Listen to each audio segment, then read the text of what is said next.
वालेकुम। GSC 101 assignment number 1 है हमारे पास। GDB number 1। क्वेश्चन नंबर 1 है डिफाइन वर्क एनर्जी आवर। इन तीनों की डेफिनेशन लिखनी है and how they related to each other, और ये किस तरह एक दूसरे के साथ रिलेट कर रहे हैं।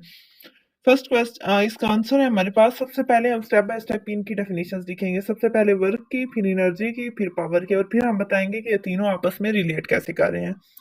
वर्क की डेफिनेशन क्या है हमारे पास? Transfer of energy that occurs when a force is applied to an object. जब किसी भी ऑब्जेक्ट के ऊपर कोई भी फोर्स अप्लाई हो रही होगी उस वक्त हमारे पास क्या होगा? जो एनर्जी ट्रांसफर होगी उस वक्त उसे हम क्या कहेंगे? वर्क कहेंगे। काजिंग इट टू मूव, और वो कब वो एनर्जी यूज होगी? जब हम लोग उस, फॉर एग्जांपल ये एक ऑब्जेक्ट है, इसको जब यहाँ से हम फोर्स लगा रहे हैं ताकि इसको आगे की तरफ, नेक्स्ट की तरफ मूव कर सकें, तो ये जब यहाँ तक पहुंचेगा तो इस पे फोर्स लग के, फोर्स लगेगी, एनर्जी लगेगी तो यहाँ तक पहुंचेगा ना। और जब ये यहाँ पे पहुंचेगा तो जो हमारी जो एनर्जी लगेगी, ट्रांसफर एनर्जी होगी, उसे हम क्या कहेंगे? Work. Mathematically it is given by W is equal to F dot D dot cos of theta, where F is the force, D is the displacement, and theta is the angle between the force and displacement directions. Second definition है हमारे पास energy. Energy क्या होती है? Ability to do work. Ability होता है काबिल होना, हम किस चीज के काबिल होना? कोई भी काम करने के। It exist in various form, ये मुख्तलिफ शक्लों में होती है, such as kinetic energy, potential energy, thermal energy, nuclear energy, और भी होती है, हीट एनर्जी होती है। यहाँ पे तीन एग्जांपल्स लिखी हैं। Energy can be transferred from one form to another. Energy जो होती है वो ट्रांसफर होती है एक ऑब्जेक्ट से या एक फॉर्म से दूसरी फॉर्म के अंदर, but is always conserved in a close system, लेकिन वो हमेशा कंजर्व्ड एक पूरे सिस्टम के अंदर रहती है। फॉर एग्जाम्पल, एक एनर्जी काइनेटिक एनर्जी है, वो पोटेंशियल एनर्जी के अंदर तब्दील हुई है, फिर वो अगेन जब वापस आएगी तो फिर अगेन वो काइनेटिक एनर्जी के अंदर ट्रांसफर हो जाएगी।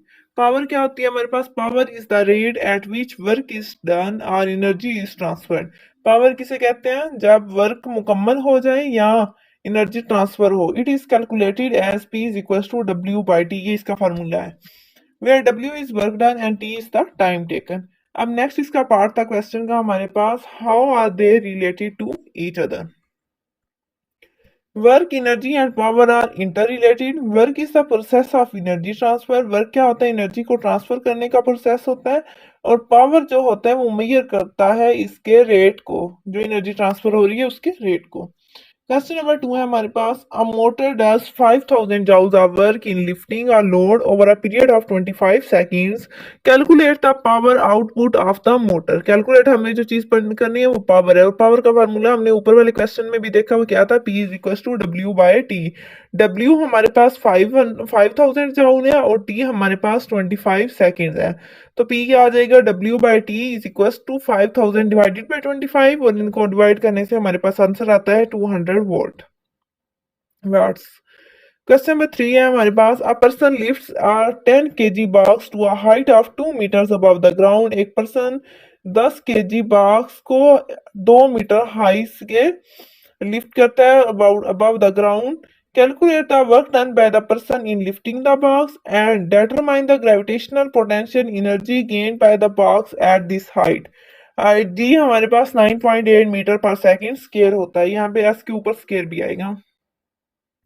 Work done, the work done to lift the box is equal to the force applied multiplied by the height it is lifted. Work done का फार्मूला होता है हमारे पास W is equals to F dot D. F dot D equal आ जाएगा mgh के। M हमारे पास 10 kg है, G हमारे पास 9.8 है, H हमारे पास यहाँ पे 2 है। ये कहाँ से वैल्यूज हमें पता चली? यहाँ से। M हमारे पास मैस, जी हमारे पास ये जी हमारे पास ग्रेविटी जो शो हो रही है, और एच हमारे पास जो उसकी हाइट है 2 मीटर।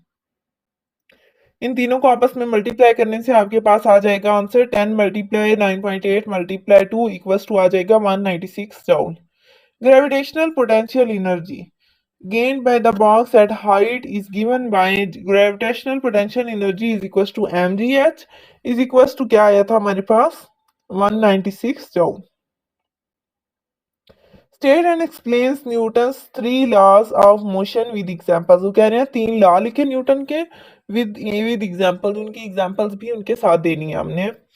न्यूटन फर्स्ट लॉ हमारे पास क्या है? An object will remain at rest और in uniform motion in a straight line unless acted upon by an external force.